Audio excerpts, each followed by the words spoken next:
अब यहाँ पे करुणा जी का सवाल है टाटा कंज्यूमर।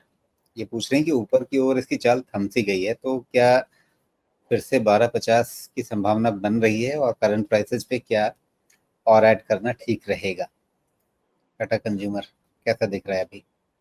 देखिए, टाटा कंज्यूमर में तो हमारा कवरेज है, ये तो पहले भी मैंने बताया हुआ है। और मैं टाटा कंज्यूमर में मेनली वैल्यूएशन के हिसाब से प्ले रखता हूँ, और उनका जो प्लान है ऑर्गेनिक एंड इनऑर्गेनिक ग्रोथ करने का, उसके हिसाब से वैल्यूएशन किसी भी हिसाब से जस्टिफाई नहीं किया जा सकता एट दिस लेवल। और दूसरा, मैंने शायद आपको ये भी समझाया होगा कि क्लोज टू 900 बहुत अच्छा सपोर्ट इमर्ज हो रहा था, और इसलिए 9 से 950 वाज दी सेफ रेंज। ये रेंज ठीक है, ये रेंज बहुत सेफ नहीं कह सकते, लेकिन बहुत नुकसान, मतलब बहुत रिस्क वाला भी रेंज नहीं है। तो यहाँ से 1000 का अगर 900 देखा जाए तो फिर वही 10% का डाउन साइड। तो टाटा कंज्यूमर पेशेंस की चीज़ है, कैसे ऑर्गेनिक इनऑर्गेनिक ग्रोथ कैसे लाते हैं वो वेट एंड वॉच लगेगा। क्लोजर टू 900 स्टॉक्स में बेटर वैल्यू इमर्ज होगा, अबव 1200 अराउंड 1200 स्टॉक महंगा होता जाए। मोस्टली ये रेंज में ही रहना चाहिए, मुझे लगता तो नहीं है कि 975 के नीचे इसको डिप होना चाहिए, वही रेंज रहना चाहिए 975। पहले तो 1060-65 जो है, यही रेंज भी, ये भी लेवल अच्छा बनता है सपोर्ट का।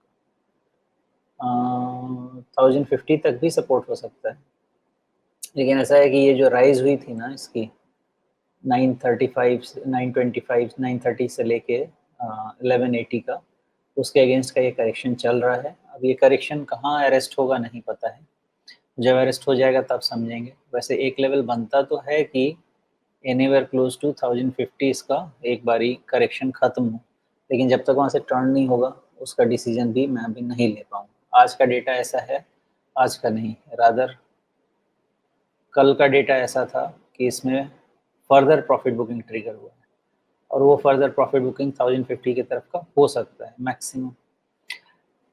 अप ट्रेंड रिवर्सल नहीं हुआ है 1050 के नीचे, शायद अप ट्रेंड जो था वो खत्म होगा, उसके पहले तो शायद नहीं होगा। जी। तो क्या जिनका बहुत शॉर्ट टर्म व्यू है उनके लिए ये एक रिस्क रिवॉर्ड रेशियो के हिसाब से अच्छा है कि आप 1065 के आसपास देख रहे हैं? 1050 के नीचे आप स्टॉप लॉस लगा करके यहाँ शॉर्ट टर्म ट्रेड कर सकते हैं क्या? नहीं, फिर ये डिसीजन ही गलत है, बिकॉज ये स्टॉक ट्रेड का है ही नहीं। अगर आप इसको थोड़ा सा लंबे समय में पैटर्न देखें तो ट्रेडिंग पैटर्न ही नहीं, ये ट्रेडिंग पैटर्न इसका खत्म हो चुका है। 900 950 से ट्रेडिंग पैटर्न बनता था, 11 11:30 1200 तक वो ट्रेड पैटर्न खत्म। अब अभी आपको जितना ये क्लोज टू 950 जाएगा, उतना आपके लिए ये फिर से वैल्यू इमर्ज करेगा, और उस पर ट्रेड करेंगे तो आपको रिवार्ड भी मिलेगा, क्योंकि 10% भी कमाने के लिए 100 रुपया का मूवमेंट तो करीब करीब चाहिए। और यहाँ से 11 से 1200 1200 के रेंज में तो रेसिस्टेंस ही आ जा रहा है, तो इसमें कमाने को बहुत ज़्यादा नहीं है। एक्यूमुलेट अगर करेंगे डाउन साइड में, तो अभी है मान लीजिए 1070, अगर एवरेज कॉस्ट को आप 1000 रुपये रखते हैं और वहां से वापस 1250 देखते हैं, एक साल में भी देखते हैं, तो 25% कमाने को है, विच मेक सेंस। लेकिन हम अगर 1150 से 1200 1250 देखते हैं, एक साल में 10% जी। कमाने को देखते हैं, वो इकोनॉमिक सेंस नहीं बनता। ओके।